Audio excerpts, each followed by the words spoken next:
ঢাকা দক্ষিণের মেয়র হিসেবে ইশরাককে শপথ পড়ানোর দাবিতে ব্লকেট কর্মসূচি পালন করল সমর্থকরা। মেয়াদ নিয়ে জটিলতা ও আইনি সমস্যার কথা বললেন উপদেষ্টা। এখানে অনেকগুলো আইনি জটিলতা আছে, সেগুলো আমরা আইন মন্ত্রণালয়ের থেকে জানতে চেয়েছি যে কি ধরনের আইনি জটিলতা আছে কিংবা আছে কিনা। গণতান্ত্রিক আন্দোলনে বিএনপি নেতাকর্মীদের অবদান তুলে ধরলেন তারেক রহমান। ডিসেম্বরের মধ্যে নির্বাচন দাবি।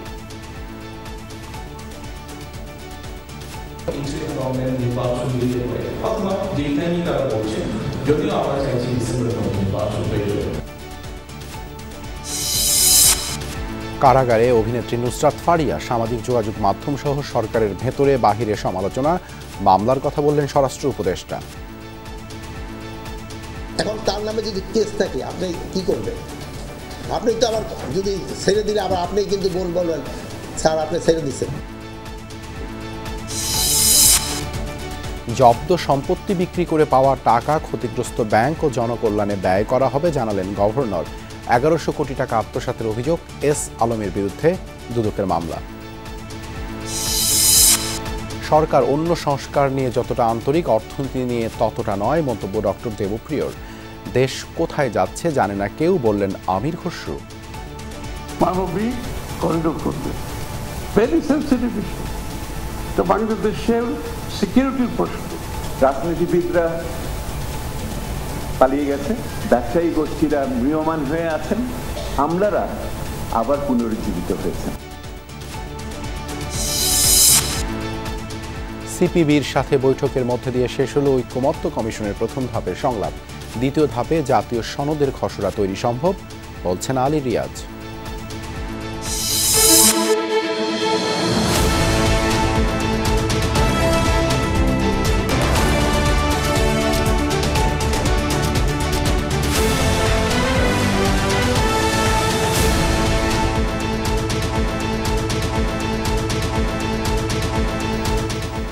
আমন্ত্রণ সন্ধ্যার বাংলাদেশের সঙ্গে আছি আমি দেবাশিস রঞ্জন সরকার। এতক্ষণ শিরোনাম দেখছিলেন।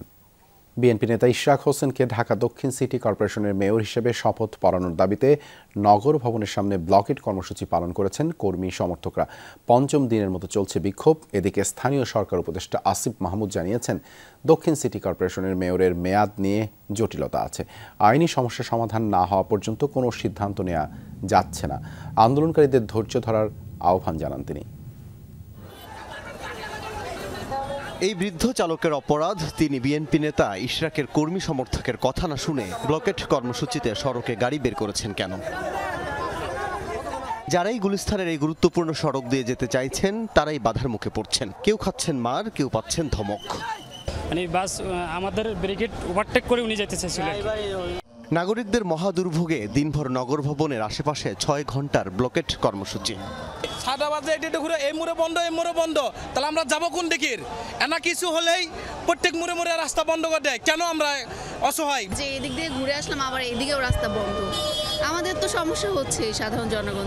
যেভাবে আন্দোলন সংগ্রাম চলতেছে কিছু করার নেই, আমগো কষ্ট তো আমগো। এই যে রাস্তাঘাট বন্ধ করে কর্মসূচি লাগাই দিছে। অবস্থা দিয়া বেটারে যে আমরা একটা কথা গমো, একটা গাল দিব, কি করে দিব, নিজে তো চোখে দেখি।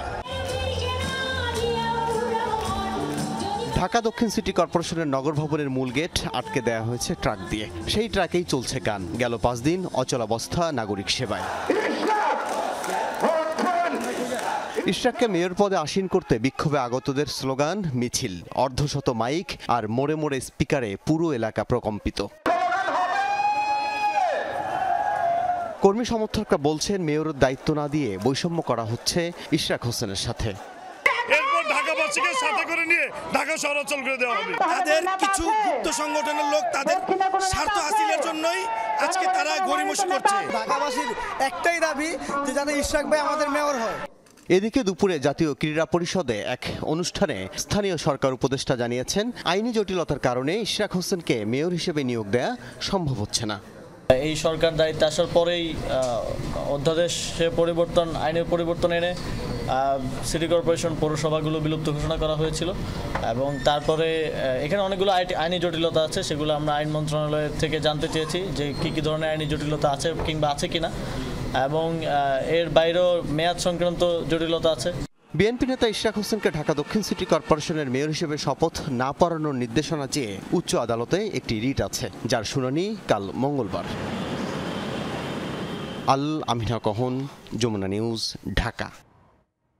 ডিসেম্বরের মধ্যে অন্তর্বর্তীকালীন সরকারের কাছে নির্বাচনের দাবি জানালেন বিএনপির ভারপ্রাপ্ত চেয়ারম্যান তারেক রহমান। রোববার লন্ডনে এক ক্রীড়া অনুষ্ঠানে প্রধান অতিথির বক্তব্যে এই দাবি জানান তিনি।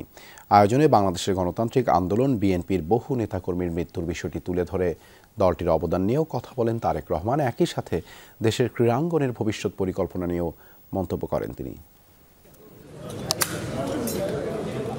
সেন্ট্রাল লন্ডনের এক হোটেলে আয়োজিত হয় Arafat Rahman cocoa Memorial cricket টুর্নামেন্টের পুরস্কার বিতরণী অনুষ্ঠান।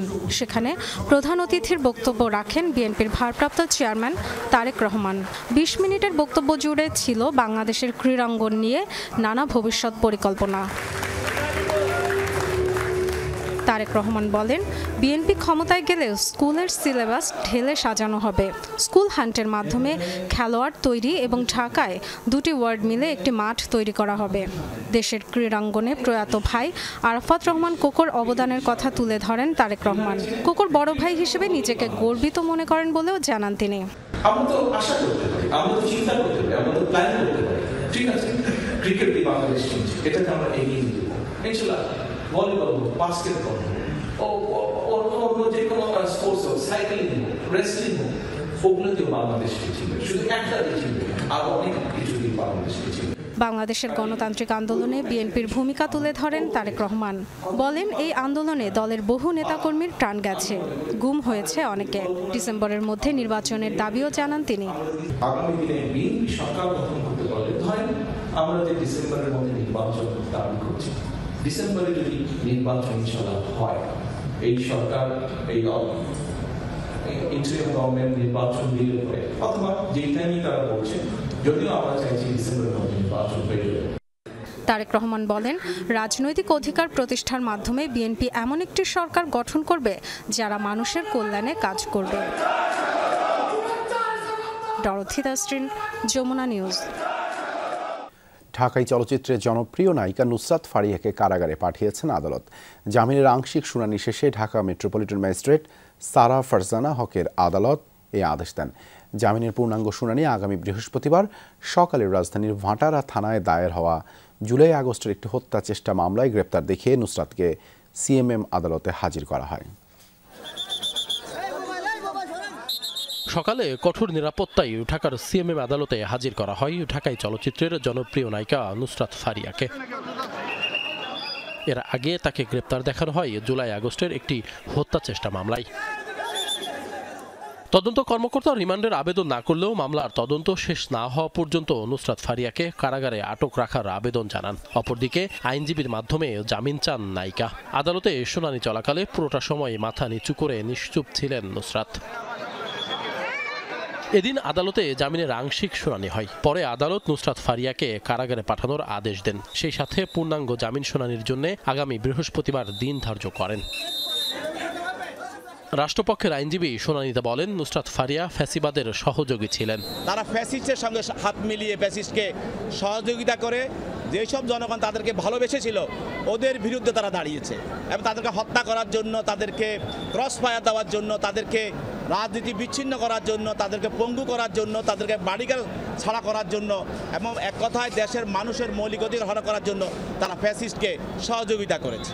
নুসরাতের আইনজীবীদের দাবি, মিথ্যা অভিযোগে গ্রেপ্তার করা হয়েছে তাকে। বিদেশে পালিয়ে যাওয়ার কোনো ইচ্ছাই ছিল না নুসরাতের। সরকার পক্ষ বলেছে উনি পালিয়ে যেতে চেয়েছেন। আপনি যদি দেখেন জুলাই থেকে এই পর্যন্ত ৩-৪ বার উনি দেশের বাইরে ট্রিটমেন্টের জন্য, শুটিংয়ের জন্য যে আবার চলে এসেছেন, তার কিন্তু পালানোর কোনো ইন্টেনশন বা মোডাস অপারেন্ডি নেই। আদালতের কার্যক্রম শেষে আলোচিত এই নায়িকাকে কাশিমপুর মহিলা কারাগারে পাঠানো হয়। এর আগে রোববার সকালে থাইল্যান্ড যাওয়ার উদ্দেশ্যে শাহজালাল আন্তর্জাতিক বিমানবন্দরে গেলে ইমিগ্রেশন পুলিশ তাকে আটকে দেয়। পরে তাকে সোপর্দ করা হয় ভাটারা থানায়। এরপর ফারিয়াকে গ্রেপ্তার দেখিয়ে জিজ্ঞাসাবাদের জন্য বিকেলে নেওয়া হয় মিন্টো রোডের গোয়েন্দা পুলিশ কার্যালয়ে। ভাটারা থানার একটি হত্যা চেষ্টা মামলায় 207 নম্বর ব্যক্তি হিসেবে তার নাম রয়েছে।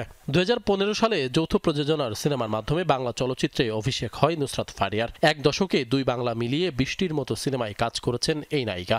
2023 সালে মুক্তিপ্রাপ্ত মুজিব গরিব একটি জাতির উপকার চলচ্চিত্রে শেখ হাসিনার চরিত্রে অভিনয় করেন ফারিয়া। অভিনয়ের পাশাপাশি অন্যায়ের বিরুদ্ধেও সোচ্চার ছিলেন। জুলাই আন্দোলনে ছাত্রদের পক্ষে অবস্থান নিয়ে বেশ কিছু স্ট্যাটাসও দেন ফেসবুকে। আশিক মাহমুদ, যমুনা নিউজ, ঢাকা। জুলাই আগস্টের আন্দোলন দমাতে যাদের নির্দেশে গণহত্যা হয়েছে তাদের অনেকেই বিদেশে পালিয়ে গেছেন নির্বিঘ্নে, কিন্তু মামলায় ঢালাও আসামি করার কারণে অনেকে গ্রেপ্তার হচ্ছেন যাদের সঙ্গে পতিত আওয়ামী লীগের সাথে তেমন কোনো সম্পর্কই ছিল না। সবশেষ চিত্রনায়িকা নুসরাত ফারিয়াকে গ্রেপ্তারের পর বিষয়টি আবারও সামনে এসেছে। সমালোচনা হচ্ছে সবখানেই। খোদ সরকারের উপদেষ্টাদের মধ্যে এমন ঘটনায় দ্বিমত দেখা যাচ্ছে। নিরীহ কাউকে গ্রেপ্তার করা হবে না, সরকারের এমন বক্তব্য কাজে আসছে না। আশিক মাহমুদের প্রতিবেদন। অনেকবার বলছি কেউ যেন ভোগান্তির শিকার না হয়, এই জন্য আমরা অবশ্যই ব্যবস্থা নিব। আমরা বলছি শুধু দুষ্কৃতিকারী যেন আইনের আওতায় আসে এবং শাস্তি ভোগ করে, কোনো একটা নিরীহ লোক যেন কোনো অবস্থায় শাস্তি ভোগ যেন না করে, এই ব্যবস্থা আমরা অবশ্যই নেব। তদন্ত ছাড়া নিরীহ কাউকে মামলা বা গ্রেপ্তার করে হয়রানি করা হবে না। অন্তর্বর্তী সরকারের বিভিন্ন মহল থেকে এমন বক্তব্য এসেছে বারবার। পুলিশ প্রধানও এমন আশ্বাস দিয়েছিলেন। বাস্তবে এই আশ্বাসের প্রতিফলন কতটুকু তা নিয়ে প্রশ্ন উঠেছে। পুলিশের সকল পর্যায়ের কর্মকর্তারা এই নির্দেশ পেয়েছেন যে নিরীহ লোককে যেন গ্রেপ্তার করা না হয়। সর্বশেষ নায়িকা নুসরাত ফারিয়াকে গ্রেপ্তারের পর বিষয়টি আবারও সামনে এসেছে। রোববার থাইল্যান্ডে যাবার সময় বিমানবন্দরে তাকে আটকে দেয় ইমিগ্রেশন পুলিশ। সোপর্দ করা হয় ভাটারা থানায়। পরে জুলাই গণঅভ্যুত্থানের একটি হত্যা চেষ্টা মামলায় ফারিয়াকে গ্রেপ্তার দেখিয়ে নেওয়া হয় ডিবি কার্যালয়ে। এই ঘটনায় ছবি জঙ্গন সহ সবখানে সমালোচনা শুরু হয়েছে। অনেকেই সামাজিক যোগাযোগ মাধ্যমে লিখছেন, জুলাই আন্দোলনের সময় বিদেশে থেকে ছাত্র জনতার পক্ষে অবস্থান নিয়ে একাধিক স্ট্যাটাস দিয়েছিলেন নুসরাত, তারপরও কেন ঢালাও গ্রেপ্তার? সংস্কৃতি উপদেষ্টা মোস্তফা সরোয়ার ফারুকী নুসরাত ফারিয়ার গ্রেপ্তারে বিব্রত হয়েছেন বলে ফেসবুকে স্ট্যাটাস দিয়েছেন। আইনজীবীরা বলছেন, তদন্ত ছাড়া এভাবে গ্রেপ্তার করলে মূল অপরাধীরাই পার পেয়ে যাবে। গণহারে প্রচুর মামলা হয়েছে, বাদীকে তাকে কেউ চিনে না, আসামিকে তাকে কেউ চিনে না, অর্থাৎ যাচ্ছে তাই অবস্থা। তখন আমরা কথা বলার পরে আদেশ আসলো যে তদন্ত ছাড়া কাউকে গ্রেপ্তার হবে না। ভালো একটা আদেশ এসছে অবশ্যই, কারণ আপনি অপরাধী ছাড়া নিরপরাধী কেউ যদি এই ঘেরাকলে পড়ে যদি ক্ষতিগ্রস্ত হয়, এটি রুল অফ ল এর ব্যত্যয়। তো সুতরাং সেই প্রেক্ষিতে এই কাজও হয়েছে। এখন নুসরাত ফারিয়ার গ্রেপ্তারের পরে এই প্রশ্নটা আমার মনে এসছে যে তাহলে কি সরকার সরে এসছে কিনা, সেটি সরকারকে ব্যাখ্যা করতে হবে। অভিনেত্রী নুসরাত ফারিয়ার গ্রেপ্তারের বিষয়ে সচিবালয়ে স্বরাষ্ট্র উপদেষ্টা জানিয়েছেন, তার বিরুদ্ধে সুনির্দিষ্ট মামলা থাকায় গ্রেপ্তার করা হয়েছে। ফারিয়াকে নিয়ে সংস্কৃতি উপদেষ্টার বক্তব্য তার ব্যক্তিগত বলেও মন্তব্য করেন স্বরাষ্ট্র উপদেষ্টা। এখন তার নামে যদি কেস থাকে আপনি কি করবেন? আপনি তো আবার যদি ছেড়ে দিলে আবার আপনি কিন্তু বলবেন স্যার আপনি ছেড়ে দিচ্ছেন। জুলাই আগস্টে ছাত্র জনতার আন্দোলনের সময় হত্যা ও হত্যা চেষ্টার প্রকৃত অপরাধীদের কাঠগড়ায় দাঁড় করানোর কথাই বলছেন সবাই। আশিক মাহমুদ, যমুনা নিউজ, ঢাকা। চিত্রনায়িকা নুসরাত ফারিয়া গ্রেপ্তার হওয়ার পর এই ঘটনার প্রতিবাদে সামাজিক মাধ্যমে সরব রাজনীতিবিদ ও রঙিন দুনিয়ার তারকারা। প্রতিক্রিয়া জানানো অনেকেই জুলাই আন্দোলনের সময় সোচ্চার ছিলেন। একজন অভিনেত্রীকে গ্রেপ্তার ও কারাগারে পাঠানোর ঘটনায় উদ্বেগ জানিয়েছেন তারা। রোববার থাইল্যান্ড যাওয়ার সময় ঢাকার হজরত শাহজালাল আন্তর্জাতিক বিমানবন্দর থেকে গ্রেফতার হন চিত্রনায়িকা নুসরাত ফারিয়া। সোমবার এই অভিনেত্রীকে কারাগারে পাঠানোর নির্দেশ দেন আদালত। এমন ঘটনায় সামাজিক যোগাযোগ মাধ্যমে তীব্র প্রতিক্রিয়া দেখা যাচ্ছে। জাতীয় নাগরিক পার্টির নেতা হাসনাত আব্দুল্লাহ ফেসবুকে লিখেছেন, এগুলো বিচার নয়, এগুলো হাসিনা স্টাইলে মনোযোগ ডাইভার্সন। দুপুরে এক ফেসবুক পোস্টে এনসিপির দক্ষিণাঞ্চলের মুখ্য সংগঠক হাসনাত আব্দুল্লাহ লেখেন, সরাসরি হত্যাকাণ্ডে জড়িত খুনিকে দেশ থেকে নিরাপদে বেরিয়ে যাওয়ার সুযোগ দেওয়া হয়। শিরিন শারমিনকে রাষ্ট্রীয় তত্ত্বাবধানে বাসায় গিয়ে পাসপোর্ট করে দেওয়া হয়। দ্বিতীয় ট্রাইব্যুনাল জানুয়ারিতে হওয়ার কথা থাকলেও মে মাসে এসেও শুরু হয়নি। হাসনাত আব্দুল্লাহ প্রশ্ন তুলেছেন, ইন্টারিম 626 জনের লিস্ট কোথায়? জুলাই আন্দোলনের অন্যতম সমন্বয়ক উমামা ফাতেমাও এ বিষয়ে সরব হয়েছেন ফেসবুকে। যমুনা টেলিভিশনের একটি ফটো কার্ড শেয়ার করে তিনি লিখেছেন, আসল হাসিনাকে না পেয়ে নকল হাসিনাকে গ্রেফতার করার যে ব্যাপারটা, ফারিয়ার গ্রেফতার হওয়া প্রসঙ্গে নিজের মতামত প্রকাশ করেন অভিনেত্রী আজমেরি হক বাঁধন। জুলাই আন্দোলনে সরব ছিলেন এই অভিনেত্রী। তিনি ফারিয়ার ছবি পোস্ট করে লিখেছেন, ফ্যাসিস্ট সরকার যা করেছে সেখানে এই মেয়েটির কিছুই করার ছিল না। এমন পরিস্থিতি নিয়ে তিনি গভীর উদ্বেগ জানিয়েছেন। পরিচালক আশফাক নিপুণকে সবসময় শিল্পীদের পাশে থাকতে দেখা গেছে। কোনো অন্যায় হলেই সোচ্চার হয়েছেন সামাজিক মাধ্যমে। তিনি ফারিয়ার হয়ে লিখেছেন, এভাবেই দিনে দিনে প্রকৃত খুনি ও অপরাধীদের বিরুদ্ধে মামলা দুর্বল করতে অন্যদের সফট টার্গেট করা হয়ে আসছিল এবং করা হচ্ছে। তিনি লেখেন, এটাকে আর যাই হোক সংস্কার বলে না। ঢালাওভাবে গায়েবী মামলাবাজি বন্ধ করার আহ্বান জানান আশফাক নিপুণ। ছোট পর্দার অভিনেতা খায়রুল বাশারও দাঁড়িয়েছেন নুসরাত ফারিয়ার পক্ষে। লিখেছেন, তার কাজ অভিনয় করা। কোনো গল্পে যে চরিত্রটা পাবেন সেই চরিত্রের যথাযথ প্রকাশ সে করবেন, এটাই তার কাজ। আমার ধারণা তিনি রাজনীতি সচেতনও ছিলেন না, এমনকি তিনি কোনো রাজনীতি করেনও না। একটা সিনেমায় অভিনয় করাকে কেন্দ্র করে কেন এই হেনস্থা, সেই প্রশ্ন তোলেন খায়রুল বাশার। নুসরাত ফারিয়ার গ্রেফতার হয়রানিমূলক বলে লিখেছেন পরিচালক শিহাব শাহীন। তাজনুর ইসলাম, যমুনা নিউজ, ঢাকা। যারা লুটপাট করে অর্থ আত্মসাৎ করেছেন তাদের জব্দ করা টাকা এবং শেয়ার ব্যবস্থাপনা একটি আলাদা তহবিল গঠন করেছে সরকার। লুটপাটের কারণে ক্ষতিগ্রস্ত ব্যাংকগুলোকে সেখান থেকে টাকা দেওয়া হবে ব্রিফিংয়ে জানিয়েছেন বাংলাদেশ ব্যাংকের গভর্নর। পাশাপাশি যারা ব্যাংকের বাইরে থেকে অর্থ লুট করেছেন সেই টাকা উদ্ধার করে দরিদ্র জনগণের কল্যাণে ব্যয় করা হবে। সংবাদ সম্মেলনে প্রেস সচিব শফিকুল আলম জানান, এ পর্যন্ত জব্দকৃত সম্পত্তির মূল্য 1,30,700 কোটি টাকার বেশি।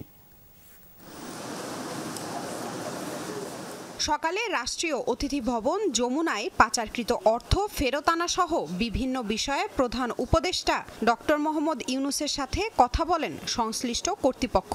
এতে উঠে আসে বিভিন্ন দিক নির্দেশনা।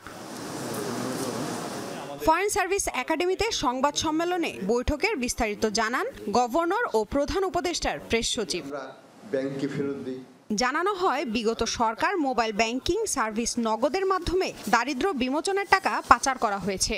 নগদের মাধ্যমে যেন কোনো বড় লেনদেন না হয় সেজন্য ব্যাংকে নির্দেশনা দেওয়ার কথাও জানান গভর্নর। সরকারের যে দারিদ্র্য বিমোচন কর্মসূচির অধীনে যে ধরনের অর্থ ট্রান্সফার করা হতো নগদের মাধ্যমেই করা হতো শুধু, সেইখানে তারা প্রায় 2,000 কোটি টাকার উপর তারা সেখানে আত্মসাৎ করেছে। বড় কোনো ক্ষতির সম্ভাবনা নাই, কারণ আমরা ব্যাংকগুলোকে বলে দিয়েছি যে বড় কোনো ধরনের ট্রানজ্যাকশন তারা করবে না, ক্যাশ ইন ক্যাশ আউট করতে পারবে। তবে তারা যেটা করবে বা করতে পারে বলে আমরা সন্দিহান, সেটা হচ্ছে যে তারা তাদের যে অপকর্মগুলো করেছে সেগুলোকে মুছে ফেলার চেষ্টা করে। গভর্নর বলেন, পাচার করা অর্থ দেশে ফিরিয়ে আনা দীর্ঘ সময়ের ব্যাপার। বিদেশে তাদের সম্পদ ফ্রিজ করার চেষ্টাও করছে সরকার। মিউচুয়াল লিগ্যাল অ্যাসিস্ট্যান্টের মাধ্যমে কাজ এগিয়ে চলছে বলে জানান গভর্নর। ব্যাংকিং খাতকে শক্ত ভিতের ওপর দাঁড় করাতে সংস্কার কাজ চলছে। ব্যাংকগুলোকে আমরা ক্ষতিপূরণ দিতে পারবো, কারণ ব্যাংকগুলো তো বিশালভাবে ক্ষতিগ্রস্ত হয়েছে, তাদের টাকাই লুট করা হয়েছে অধিকাংশ। আর বাকি টাকা যেগুলো নন ব্যাংক রিলেটেড সেই প্রপার্টিগুলোকে তখন সরকার তাদের আরেকটা ফান্ডে নিয়ে জনহিতকর কাজে ব্যাংকগুলোকে রিক্যাপিটালাইজ করতে পারবো। এই কাজটা আমরা করে যেতে পারবো বলে আমরা আশা করি। এটা করা সম্ভব বহুলাংশে, তবে এটা চলমান প্রক্রিয়া। পরবর্তী সরকারকে এটা চালিয়ে যেতে হবে। অর্থ পাচারকারীদের নাগরিকত্ব বাতিলে সিঙ্গাপুরের সাথে আলোচনা হয়েছে বলেও জানান গভর্নর। সিঙ্গাপুরের সরকার এই বিষয়ে খুবই সেনসিটিভ। যদি আমরা প্রমাণ করতে পারি যে আসলে আমাদের টাকা নিয়েই তারা এটা করেছেন এবং টাকাটা ইলিগালি তারা নিয়েছেন, তাহলে হয়তো তারা এই ব্যাপারে বিভিন্ন নাগরিকত্ব তারা ক্যান্সেল করতে পারে।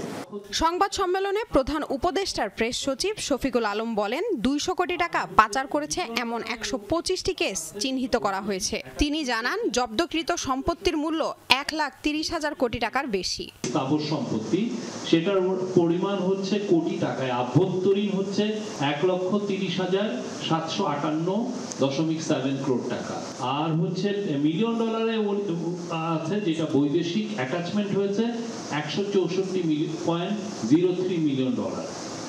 আর অস্থাবর সম্পত্তি যেটা ফ্রিজিং হয়েছে, এটা অস্থাবর সম্পত্তি হচ্ছে 42,614.27 কোটি টাকা, আর মিলিয়ন ডলারে সেটা হচ্ছে যে 20.78। এগুলো হচ্ছে ফ্রিজিং।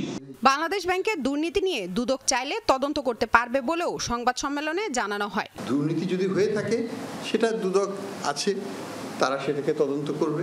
লামিয়া তিথি, যমুনা নিউজ, ঢাকা। প্রায় 1100 কোটি টাকা ঋণের নামে আত্মসাতের অভিযোগে এস আলম গ্রুপের চেয়ারম্যান সাইফুল আলমের বিরুদ্ধে মামলা করেছে দুদক। বিগত সরকারের সময় এস আলমের নিয়ন্ত্রণে থাকা ফার্স্ট সিকিউরিটি ইসলামী ব্যাংক থেকে এই অর্থ লুটপাটের ঘটনায় 43 জনকে আসামি করা হয়েছে। এদিকে ঢাকা কাস্টমস কমিশনার মোহাম্মদ জাকির হোসেন ও এলজিইডির প্রধান প্রকৌশলী সহ 3 জনের বিরুদ্ধে অনুসন্ধান শুরু করেছে দুদক। আওয়ামী লীগ আমল জুড়ে ক্ষমতার প্রভাব খাটিয়ে একের পর এক ব্যাংক দখলে নেয় এস আলম গ্রুপ।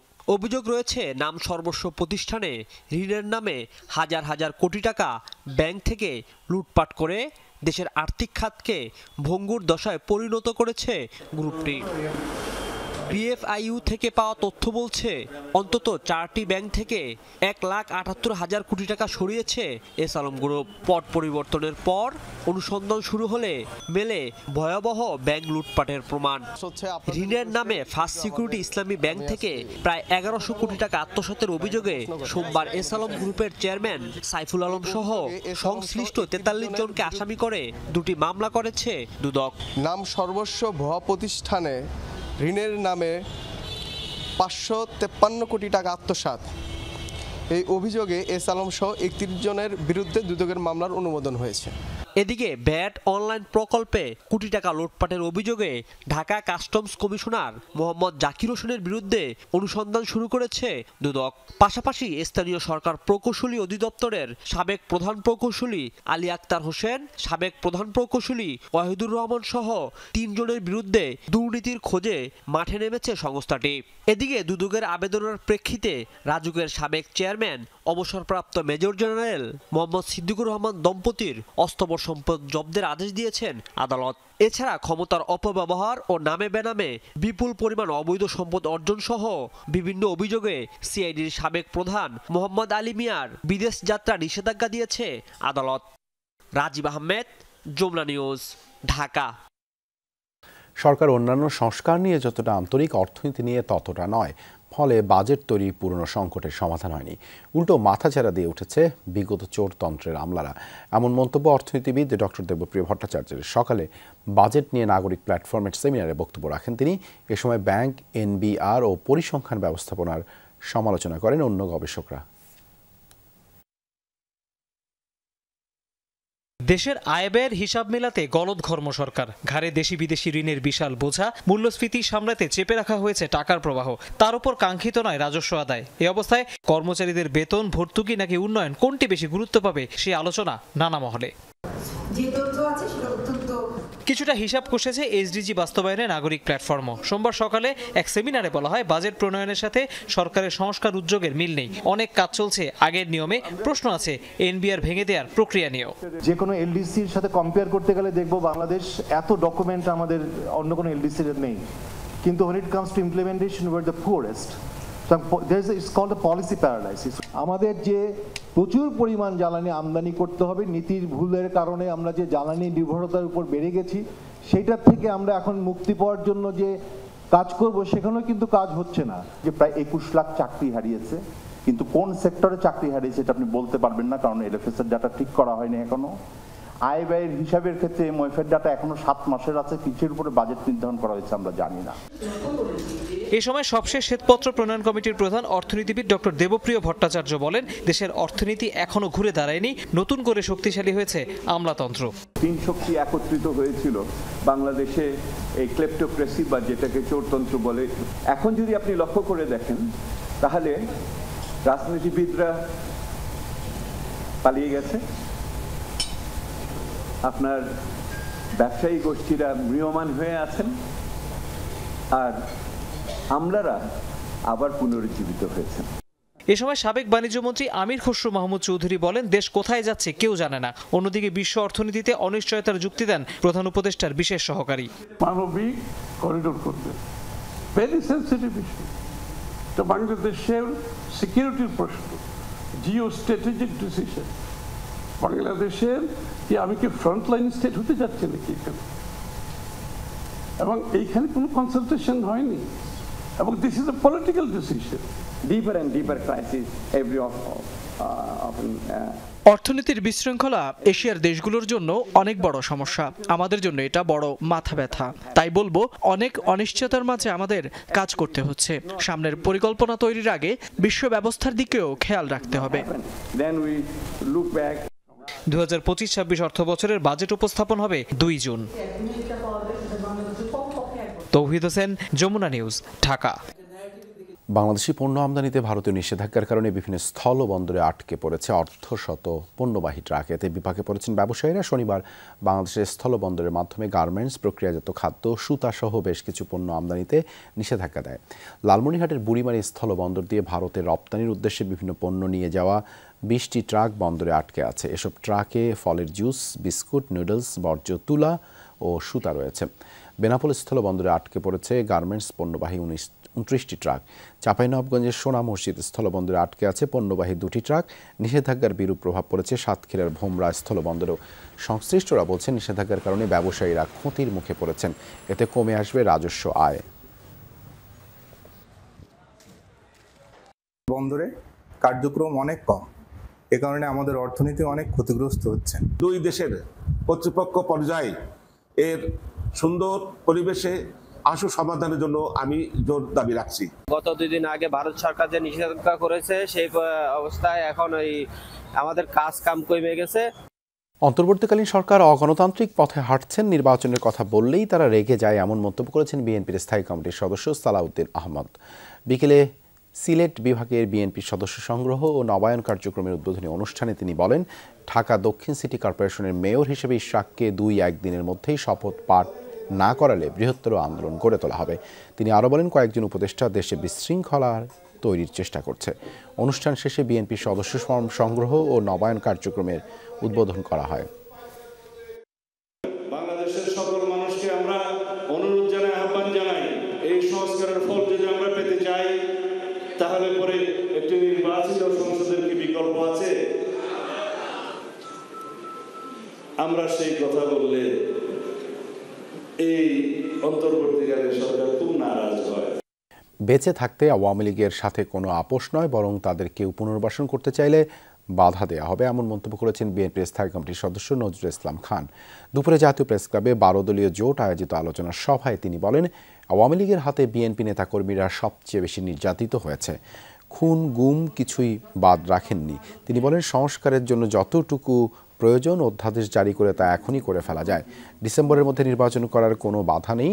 সরকার ডিসেম্বরের পর নির্বাচন নিতে চাইলে তার সুনির্দিষ্ট ব্যাখ্যা দিতে হবে। কোনো দলকে শক্তিশালী বা জোট করার সুবিধা দিতে চায়, নির্বাচন পিছিয়ে দিতে চাইলে জনগণ তা মেনে নেবে না বলেও দাবি করেন নজরুল ইসলাম খান। জাতীয় পার্টির সম্মানিত চেয়ারম্যান, আমি প্রথমেই আমার স্ত্রী তখন দারুণ অসুস্থ, তাকে অক্সিজেন দিয়ে রাখা হয়েছে, নার্স বাসায় তার সঙ্গে, সে অবস্থায় গ্রেপ্তার করে নিয়ে যায়। আমাদের কথা বলেন, আমরা আওয়ামী লীগের পুনর্বাসন যাবো, আওয়ামী লীগের পক্ষে থাকবো, এই ফাজলেমের কোনো মানে হয়?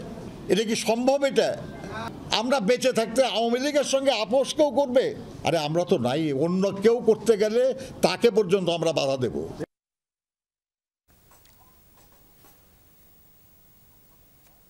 33টি রাজনৈতিক দলের সঙ্গে প্রাথমিক পর্বের আলোচনা শেষ। দ্বিতীয় পর্যায়ে আলোচনার প্রস্তুতি নিচ্ছে জাতীয় ঐক্যমত্য কমিশন। এই তথ্য জানিয়েছেন কমিশনের সহ সভাপতি অধ্যাপক আলী রিয়াজ। বিকেলে বাংলাদেশ কমিউনিস্ট পার্টি সিপিবির সাথে সংলাপ শেষে সাংবাদিকদের এ তথ্য জানান তিনি। বলেন, রাজনৈতিক দলগুলোর দেওয়া মতামতের ভিত্তিতে দ্বিতীয় পর্যায়ের আলোচনার মধ্যে দিয়ে জাতীয় সনদের খসড়া তৈরি করা সম্ভব হবে। সংলাপ শেষে সিপিবির সাধারণ সম্পাদক রুহিন হোসেন প্রিন্স বলেন, অনেক বিষয়ে ঘোর দ্বিমত আছে, তবুও সৌহার্দ্যমূলক আলোচনা হয়েছে, এটাই গণতন্ত্রের সৌন্দর্য। তিনি বলেন, শুধুমাত্র নির্বাচন অনুষ্ঠিত নয়, নির্বাচন ব্যবস্থার আমূল সংস্কার করা দরকার।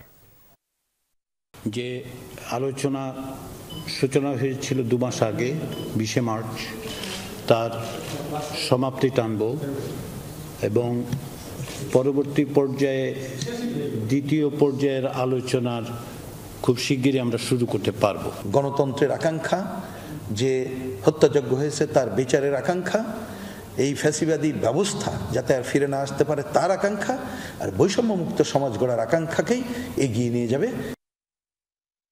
আইনজীবীদের মারধর ও হত্যা চেষ্টার মামলায় আওয়ামীপন্থী 61 জন আইনজীবীকে হাইকোর্টের দেয়া জামিন স্থগিত থাকবে বলে আদেশ দিয়েছেন আপিল বিভাগ। একই সঙ্গে তাদের জামিনের বিষয়ে জারি করা রুল 2 সপ্তাহের মধ্যে নিষ্পত্তির নির্দেশ দিয়েছেন আদালত। সোমবার বিচারপতি জুবায়ের রহমান চৌধুরী নেতৃত্বাধীন আপিল বিভাগ এই আদেশ দেন। এর আগে 29 এপ্রিল হাইকোর্টের দেয়া জামিন 5 মে পর্যন্ত স্থগিত করেন চেম্বার আদালত। একই সঙ্গে আপিল বিভাগের নিয়মিত বেঞ্চে শুনানির জন্য পাঠিয়ে দেন। আপিল বিভাগের চেম্বার বিচারপতি মোহাম্মদ রিজাউল হক ওই আদেশ দেন। তার আগে মারধর ও হত্যা চেষ্টার মামলায় 61 আইনজীবীকে 6 এপ্রিল কারাগারে পাঠানোর আদেশ দেন ঢাকা মহানগর দায়রা জজ মোহাম্মদ জাকির হোসেন। পরে তাঁরা হাইকোর্টে জামিন চেয়ে আবেদন করেন। 5% প্রফিট শেয়ার এবং বিলম্ব ফি সহ যাবতীয় পাওনার বিষয়টি ত্রিপক্ষীয় আলোচনার মাধ্যমে সমাধানের আশ্বাস দিয়েছেন শ্রম উপদেষ্টা। ঈদের পরই আয়োজন করা হবে এই বৈঠক। প্রতিবাদে মানববন্ধন শেষে দুপুরে শ্রম উপদেষ্টার সাথে গ্রামীণফোনের সাবেক কর্মীরা দেখা করেন। গ্রামীণফোনের সাবেক কর্মীরা বলেছেন, দাবি আদায় না হওয়া পর্যন্ত কর্মসূচি চালিয়ে যাবেন। মানববন্ধনে দাঁড়ানো এই মানুষগুলোর কেউ ছিলেন দক্ষ প্রযুক্তিকর্মী, কেউ বা ছিলেন চৌকস বিপণন প্রতিনিধি। চাকরি করতেন মোবাইল অপারেটর গ্রামীণফোনে। তাদের অভিযোগ, দীর্ঘ সময় যে প্রতিষ্ঠানের সেবা দিয়েছেন সেই গ্রামীণফোন শুধু চাকরিচ্যুত করেই ক্ষান্ত হয়নি, বরং পাওনা পরিশোধে নানা টালবাহানার আশ্রয় নিচ্ছে প্রতিষ্ঠানটি। আইনে স্পষ্ট মেনশন করা ছিল যে টাইমলি টাকাটা না দিলে কি ধরনের একটা জরিমানা দিতে হবে। গ্রামীণফোন সরকারের আইন ভঙ্গ করে সেই জরিমানার টাকা আমাদেরকে দেয়নি। ন্যায্য পাওনা আদায়ে দুপুরে জাতীয় প্রেস ক্লাবের সামনে মানববন্ধনের আয়োজন করেন তারা। বলেন, 2010 সালের এসআর অনুযায়ী টেলিকম খাতের শ্রমিকদের 5% প্রফিট শেয়ারিং দিতে বাধ্য কোম্পানি, কিন্তু গ্রামীণফোন তা মানেনি, বরং পাওনা চাইতে গেলেই শিকার হয়েছেন বেধড়ক পিটুনির। আবার কখনো আইন শৃঙ্খলা বাহিনীর জলকামানের গরম পানিতে নিগৃহীত হয়েছেন। এখানেই ভোগান্তির শেষ নয়। সাবেক এই কর্মীদের অভিযোগ, মামলার পর মামলা সাজিয়ে হয়রানি করছে গ্রামীণফোন কর্তৃপক্ষ। গ্রামীণফোন বাদী হয়ে আমাদের সাবেক কর্মী 29 জনের নামে মামলা দেয় এবং ওইখানে আমাদের অনেক ফ্যামিলি মেম্বার আছে, আমাদের এমপ্লয়িদের ওয়াইফরা আছে। কর্মীরা জানান, 5% প্রফিট শেয়ার এবং বিলম্ব ফি কর্মীদের বুঝিয়ে দেওয়ার জন্য সুস্পষ্ট নির্দেশনা দিয়েছে আদালত।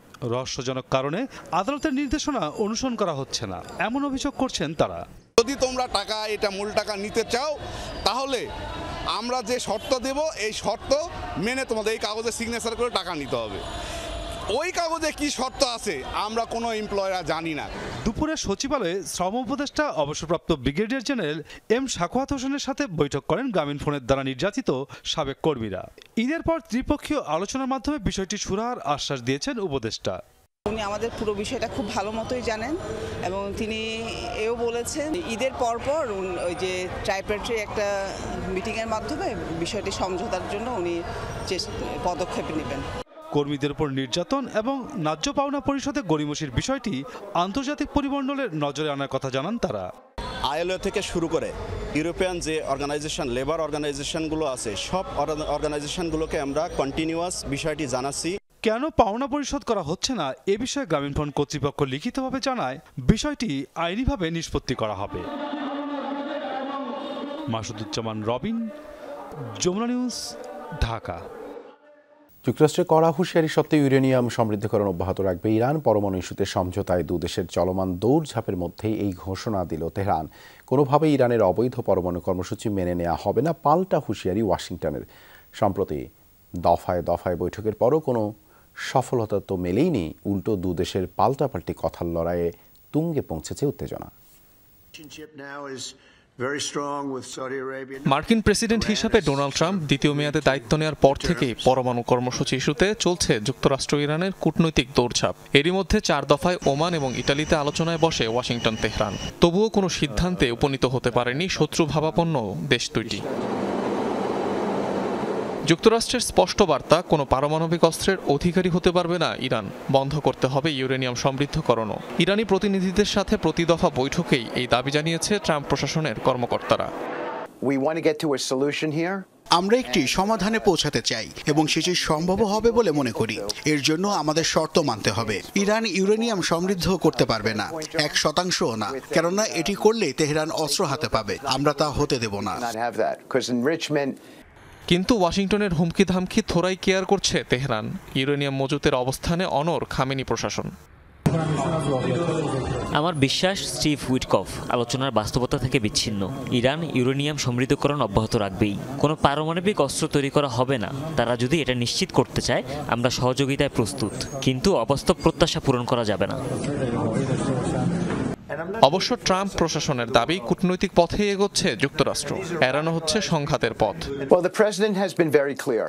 প্রেসিডেন্ট এ ব্যাপারে স্পষ্ট, তিনি এই সংকট কূটনৈতিকভাবে এবং সংলাপের মাধ্যমে সমাধান করতে চান। ইরানের সর্বোচ্চ নেতাকে এই বিষয়ে চিঠিও দিয়েছেন। আমি নিজে সেই বার্তা পৌঁছে দিয়েছি। শান্তিপূর্ণ পারমাণবিক কার্যক্রম নিশ্চিতে 2015 সালে যুক্তরাষ্ট্রসহ পশ্চিমা 6 দেশের সাথে চুক্তি করে ইরান, যা জেসিপিওএ নামে পরিচিত। কিন্তু ট্রাম্পের ক্ষমতার প্রথম মেয়াদে 2018 সালে চুক্তিটি থেকে বেরিয়ে যায় যুক্তরাষ্ট্র। ইরানের উপর জারি হয় একের পর এক নিষেধাজ্ঞা। Anik Rahman, Jamuna news. South Africa emerging দলের বিপক্ষে 2 ম্যাচের 4 দিনের সিরিজের দল ঘোষণা করেছে বাংলাদেশ ক্রিকেট বোর্ড। 15 সদস্যের ইমার্জিং দলকে নেতৃত্ব দেবেন শাহাদাত হোসেন দীপু। বয়স ভিত্তিক পরিচিত মুখের মধ্যে রাকিবুল হাসান, মারুফ মৃধা এবং রিপন মণ্ডল আছেন দলে। এছাড়া দলে আছেন আরিফুল ইসলাম চৌধুরী রিজওয়ান, প্রীতম কুমার, আইচ মোল্লা, আশিকুর রহমান, শিবলির মতো ক্রিকেটাররা। দলে চমক অফ স্পিনিং অলরাউন্ডার মঈন খান এবং পেস বোলিং অলরাউন্ডার মেহেদী হাসান। অলরাউন্ডার তোফায়েলের ইনজুরিতে সুযোগ পেয়েছেন শফিকুল ইসলাম। 4 দিনের প্রথম ম্যাচ শুরু হবে 20 মে চট্টগ্রামে। সিরিজের দ্বিতীয় ম্যাচ শুরু 27 মে। ওয়ানডে সিরিজে সাউথ আফ্রিকা ইমার্জিং দলকে 2-1 ব্যবধানে হারিয়েছে বাংলাদেশ।